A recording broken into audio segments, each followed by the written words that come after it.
It's time to put the finishing touches on the secret playroom under our stairs. I picked up these lights on Amazon for $10. That's pretty cheap. Hopefully they don't burn my house down. They couldn't be easier to install. It's basically just a self-adhesive tape. It comes with a controller and a phone app. It can do all different kinds of colors and animations, and it can also sort of blink along with music.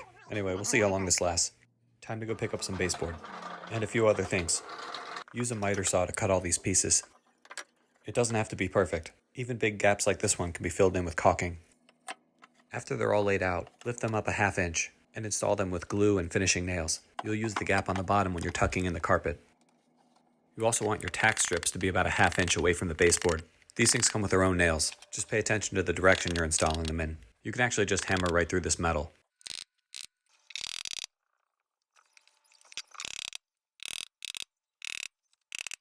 Here's the carpet padding. This slippery white moisture barrier side faces up. Just force it into the room, spread it around as best you can, and just cut it along the tack strips. Use masking tape for the seams. Actually, this might have like a crinkly feeling when you walk on it. We'll use duct tape instead.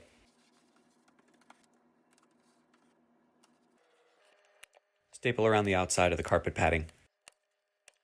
Time to pick out some carpet.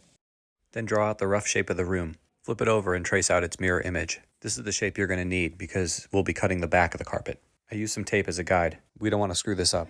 You're going to need to buy one of these things or something similar. Now roll it up long ways and bring it into the room. You're basically going to be cutting and tucking a little bit at a time, manipulating the carpet as you go along.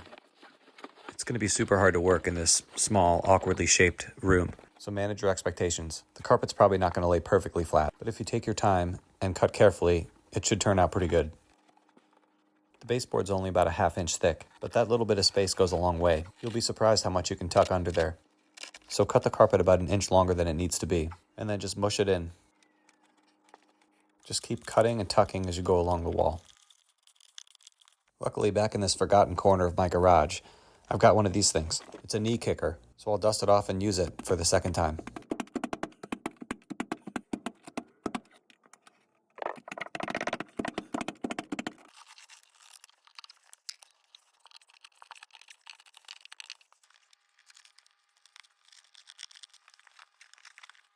Again, this isn't going to be perfectly flat, but your kids won't care, and your wife's not going in here.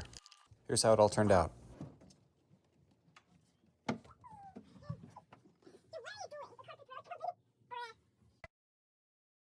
This entire project cost about $300.